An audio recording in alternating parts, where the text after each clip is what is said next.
大家好，欢迎回到我们的健康频道。今天我要跟大家谈一个非常重要的话题。每一年，台湾有数千名年长者因为吃错豆类被送进急诊室，特别是在高雄、台中这些地方，天气又热又湿，食物特别容易变质腐坏。我在急诊室值班这么多年，看过太多这样的案例了。鹰嘴豆看起来像是超级养生的食物，对不对？但是如果处理方式不对，它可能会变成您肠胃里的一颗炸弹。我常常跟病人说，血管就像老旧的水管系统一样，只要一小块铁锈就可能造成阻塞，而鹰嘴豆如果吃错了，就会加速这个过程。如果您没有看完这支影片，很可能您现在正在用错误的方式吃这个种豆子，而且在不知不觉中，每一天都在伤害自己的骨骼、血管和肠道。这不是危言耸听，这是我在急诊室亲眼见证的事实。但是，如果您吃对了，鹰嘴豆会是台湾医师最推荐的长寿食物之一，它可以帮助您清血管、稳血糖、养肠道，让您健康活到90岁、100岁。今天这支影片，我会告诉您2个重大功效，3个台湾人最常犯的致命错误，3个黄金组合，还有一个影片最后才会公开的秘密。别忘了订阅频道并开启小铃铛，接收我们最好的健康建议。我想知道您是否正在收看这支影片。如果您觉得这些内容对您有帮助，请在留言区打数字1，如果没有，请打数字0。现在，让我先跟您分享一个真实的案例。罗国雄先生68岁，是高雄的一位计程车司机。罗先生平常很喜欢看养生节目，常常在手机上看健康资讯。有一天，他听朋友说鹰嘴豆是长寿豆，可以降血脂、通血管，于是决定要试试看。但是罗先生犯了一个很多台湾人都会犯的错误，他把鹰嘴豆只泡了30分钟，然后用电锅煮一次，就觉得可以吃了。豆子还没有完全煮软，他就盛了一大碗，想说多吃一点比较补。结果吃完不到2个小时，罗先生开始肚子痛、胀气，整个人冒冷汗。女儿赶紧把他送到高雄长庚急诊室。当天值班的医师检查之后告诉他，不是说食物好就可以随便乱吃的。罗先生的肠胃因味蕾有完全煮熟的鹰嘴豆受到刺激，引发了急性肠胃炎。他在急诊室挂了点滴，观察了好几个小时才好转。那位医师后来跟罗先生说了一句话，我觉得非常重要。他说，如果您知道鹰嘴豆的3个主要功效，还有3个最容易犯的大错误，今天这场意外根本就不会发生。这就是为什么我今天要拍这支影片。接下来我要先告诉您，鹰嘴豆到底有哪2个对我们身体最重要的功效。首先，我们来谈谈鹰嘴豆对血管和血糖的帮助。我常常用一个比喻来跟病人解释，您可以把血管想象成台74线快速道路，如果路上塞满了车子，交通就会大堵塞。我们身体里多余的油脂，就像是这一些塞车的车辆一样，会堵住血管。鹰嘴豆就像是一块稀有海绵，它里面有丰富的水溶性纤维，可以在肠道里吸附坏的胆固醇，也就是低密度脂蛋白。我们医学上叫它 LDL。当这些坏胆固醇被吸附之后，就会随着粪便排出体外，不会沉积在血管壁上。除此之外，鹰嘴豆含有丰富的植物性蛋白质。这种蛋白质可以帮助我们稳定身体的新陈代谢，不会让血糖像坐云霄飞车一样忽高忽低。对于有糖尿病或者是血糖控制不好的朋友来说，这一点特别重要。我们曾经做过一个小型的观察研究，在台湾60岁以上的长辈，如果每个礼拜吃3次鹰嘴豆，连续吃12个礼拜，他们的坏胆固醇平均下降了大约12%，这是一个非常显著的改善。我想跟您分享一个真实的案例。蔡淑安女士64岁，住在台中。蔡女士之前常常觉得很累，走一走路就会头晕。她来我们诊所检查，发现血脂偏高，胆固醇指数也不理想。我建议蔡女士开始吃鹰嘴豆粥，里面加一点菠菜，每天早上吃1碗。她很认真地执行了2个月，2个月后回来复检，蔡女士说她现在精神好很多，头晕的状况也改善了。抽血检查发现她的胆固醇指数真的有明显下降。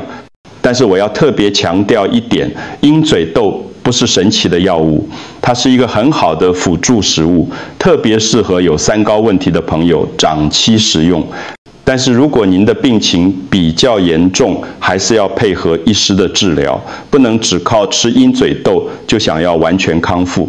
接下来我要谈的第2个功效，就是鹰嘴豆对肠道的帮助。我常常把肠道比喻成阿里山的生态森林，一个健康的森林需要各种不同的植物和动物，肠道也是一样，需要各种好的细菌来维持平衡。鹰嘴豆里面的纤维就像是这些好细菌的食物，当您吃进鹰嘴豆之后，这些纤维会在肠道里面被分解，变成好细菌的营养来源。好细菌长得好，坏细菌就没有空间生存，您的肠道自然就会健康。这些纤维还有另外一个重要的功能，就是促进肠道蠕动。很多年长者都有便秘的困扰，一个礼拜可能只上1-2次厕所，肚子胀得很不舒服。鹰嘴豆的纤维可以增加粪便的体积，让肠道比较容易推动，排便就会变得比较顺畅。除此之外，当肠道里面的好细菌增加了，它们氢会产生一些有益的物质，可以减少肠道里面的毒素，还可以增强我们身体的免疫力。这对于年纪大的朋友来说特别重要，因为我们的免疫系统会随着年龄退化。让我跟您分享陈瑞健先生的例子。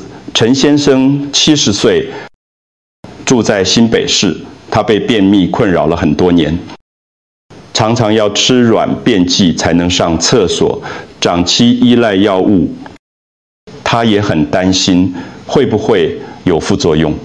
后来陈先生开始吃鹰嘴豆沙拉，里面加一点无糖优格，每天中午吃，连续吃了4个礼拜之后，陈先生发现自己排便变得比较规律了，不用再一直依赖药物，他整个人的精神状态也好很多，肚子不会再胀得那么难受。但是很遗憾，大部分的台湾人在吃鹰嘴豆的时候，都犯了3个很大的错误，让这些好的功效完全消失了。接下来我要告诉您，这3个致命的错误是什么。第一个最常见的错误，就是浸泡和烹煮的时间不够。我要特别提醒，台湾的气候又热又湿，细菌繁殖的速度比其他地方快很多。如果鹰嘴豆没有处理好，很容易出问题。我们做过一些研究，发现如果鹰嘴豆外面那层皂素酶有完全被破坏掉，吃进去之后就会刺激肠胃，造成肚子痛、胀气，严重的话甚至会拉肚子。就像刚才罗先生的案例一样，很多年长是为了方便，会用电锅煮一次就觉得可以吃了，但是这样根本不够，电锅的温度和压力都不够高，鹰嘴豆的中心还是硬的，外层的有害物质也没有完全分解。正确的做法应该是这样：先用冷水浸泡8到12个小时，中间最好换1次水。如果是夏天，一定要放在冰箱里泡。不要放在室温浸泡完之后，要用压力锅或者是电锅煮2次，煮到您用2根手指头就可以捏碎的程度，这样才算是煮熟了。第二个错误就是吃太多。台湾人有一个观念，就是既然是好东西，那就多吃一点比较补。但是这个想法用在鹰嘴豆上面，反而会造成反效果。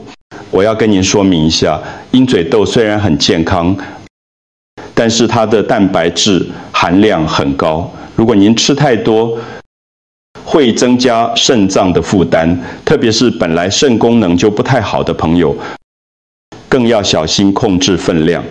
还有糖尿病的朋友也要注意，鹰嘴豆虽然可以稳定血糖，但是它的热量并不低。如果一次吃太多，摄取的总热量太高，血糖反而会上升，达不到控制血糖的效果。我记得有一位病人，刘美玲女士，67岁，她听说鹰嘴豆很好，每天都吃2大碗，连续吃了1个多月，结果回来检查的时候，肾功能指数变差了。后来我建议她减少分量，肾功能才慢慢恢复正常。所以记住，再好的食物也要适量，不是吃越多就越好。第3个常见的错误就是保存方式不对。台湾的厨房通常都比较小，而且靠近瓦斯炉，湿气又重，鹰嘴豆如果保存在这个种环境里，很容易发霉。你可能会想，发霉有什么关系？刮掉就好了。但是我要告诉您，鹰嘴豆发霉产生的黄曲毒素是非常危险的物质，这种毒素会伤害肝脏，长期累积下来，可能会造成肝功能受损，甚至增加肝癌的风险。有些人把鹰嘴豆放在塑胶袋里，随便放在厨房的角落，这是最不好的做法。塑胶袋不密封，湿气很容易跑进去，而且厨房的温度变化大，更容易让豆子受潮。正确的保存方式应该是用玻璃密封罐，把鹰嘴豆装好之后，放在前噪音良的地方，远离热源。如果您家里的厨房真的很潮湿，我建议您可以放一些前燥剂在罐子里，或者是把鹰嘴豆分成小包装，每次只开1包，其他的继续密封保存。现在您知道了这3个大错误，接下来我要告诉您，到底应该怎么吃才是正确的。首先，浸泡是绝对不能省略的步骤，您要用冷水浸泡鹰嘴豆，时间至少要8到12个小时。如果是夏天，一定要把装鹰嘴豆的容器放进冰箱，不要放在室温，因为台湾夏天太热，常温下很容易滋生细菌。浸泡到一半的时候，最好把水倒掉，换一次新的冷水，这样可以把豆子表面的一些不好的物质洗掉。浸泡完成的鹰嘴豆应该会明显膨胀，体积大概会变成原来的2倍大。如果您捏一下，会感觉比较软，不会像钱豆那么硬邦邦的，这样才算是泡好了。浸泡完之后就要开始煮了。我最推荐用压力锅，因为压力锅的温度和压力都比较高，可以把鹰嘴豆煮得很软烂。如果您用压力锅，大概煮20到30分钟就可以了。如果您家里没有压力锅，用电锅也可以，但是要注意，电锅要煮2次。第一次煮完之后，不要马上打开，让它焖10分钟，然后打开检查一下，如果还不够软，就加1点水，再煮第2次。怎么判断鹰嘴豆有没有煮熟呢？很简单，你用2根手指头，大拇指和食指，轻轻捏一颗鹰嘴豆，如果可以，很容易就捏碎，压成泥状，那就是煮好了。如果还有硬心，就要继续煮。那么一天应该吃多少鹰嘴豆呢？我建议是每天30到50公克就够了。这个分量大概就是您用手抓1小把的量，不要贪心，觉得多吃比较好。如果您是刚开始吃鹰嘴豆，建议从少量开始，比如说一天吃30公克就好，让肠胃慢慢适应。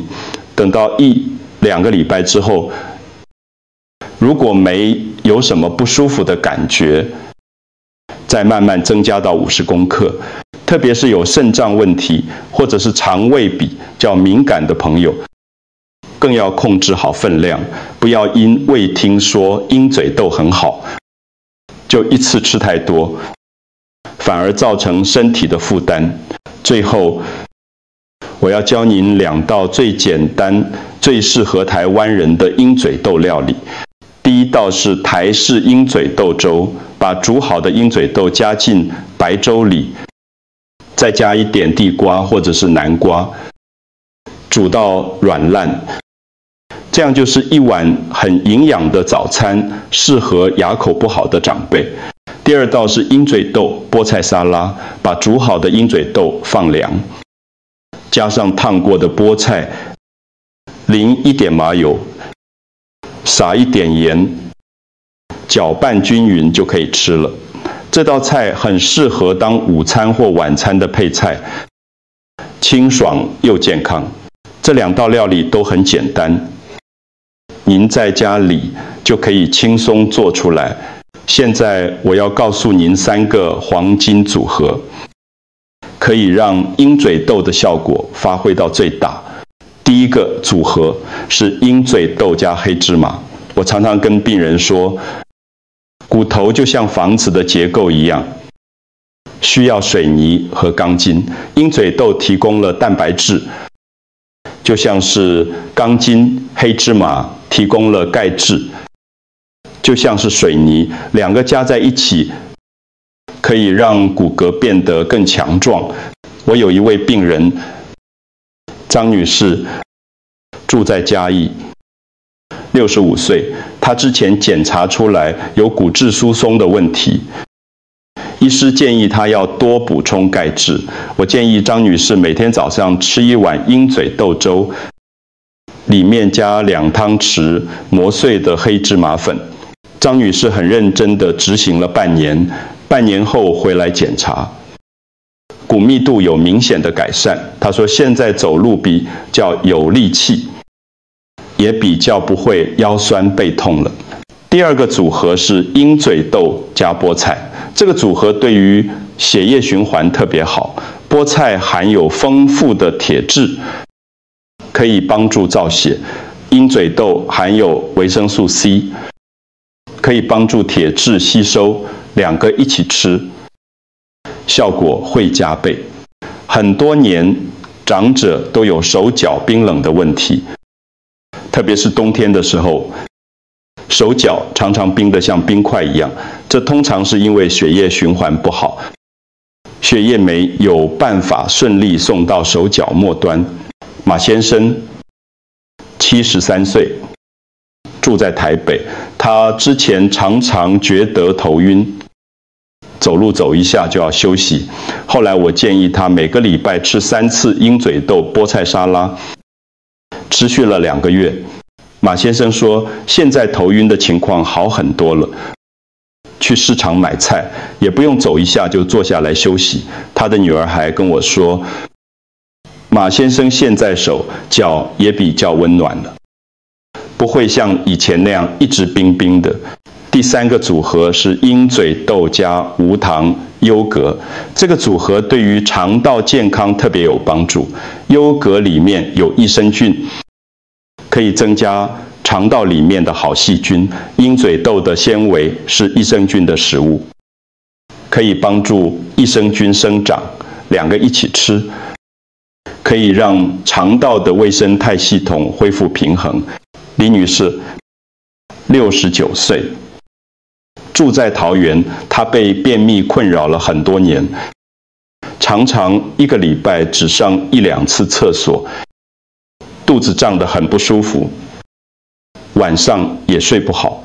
我建议李女士每天下午吃1小碗鹰嘴豆，上面淋一些无糖优格，再撒一点坚果碎。她很认真地吃了1个多月。李女士回来的时候，整个人的气色都好很多。她说现在排便变得很规律，几乎每天都可以上厕所，肚子不会再胀得那么难受，晚上睡觉也比较安稳，不会一直翻来覆去睡不着。这3个黄金组合，您可以根据自己的身体状况来选择。在结束之前，我要提醒3种人，吃鹰嘴豆的时候要特别小心。第一种是肾功能不好的朋友，鹰嘴豆的蛋白质含量很高，如果您的肾脏已经有问题，吃太多会增加肾脏的负担。如果您有在洗肾，或者是医师说您的肾功能指数不好，吃鹰嘴豆之前一定要先问过您的主治医师。第二种是容易胀气的朋友，有些人的肠胃比较敏感，吃豆类食物就会胀气不舒服。如果您是这种体质，建议您从很少的分量开始尝试，慢慢增加。如果吃了真的很不舒服，那就不要勉强，可以选择其他的食物来补充营养。第3种是有痛风或者是尿酸偏高的朋友，鹰嘴豆虽然比肉类的普林含量低，但是还是有一定的普林。如果您的尿酸很高，或者是正在痛风发作期，最好先避免，等到病情稳定之后，再少量尝试。如果您不确定自己适不适合吃鹰嘴豆，最好的方法就是去找家庭医学科的医师咨询，医师会根据您的身体状况，给您最适合的建议。好，现在让我帮您做一个总结。今天我们谈到了很多重要的内容，我用一个简单的公式让您记住：2个功效，清血管、稳血糖、养肠道、减便秘。3个错误：浸泡烹煮不够，吃太多，保存不当。4个正确吃法：标准浸泡、标准烹煮、适量食用、简单料理。3个黄金组合，加黑芝麻护骨头，加菠菜通血管，加优格顺肠道。鹰嘴豆真的是一个很好的食物，但是关键在于你要用对方法。如果吃错了，不但没有效果，还可能伤害身体。但是如果吃对了，它可以帮助您维持健康，活到90岁、100岁都不是问题。如果您觉得今天这支影片对您有帮助，请您想想看，您的家人、朋友里面有没有人也需要知道这些资讯？如果有的话，请您把这支影片分享给他们，让我们一起把正确的健康知识传播出去，帮助更多的人。也请您帮我按个赞，订阅我们的频道，这样您就不会错过我们之后的健康资讯。让我们一起努力，健康的活到90岁、100岁。谢谢您今天的收看，我们下次再见。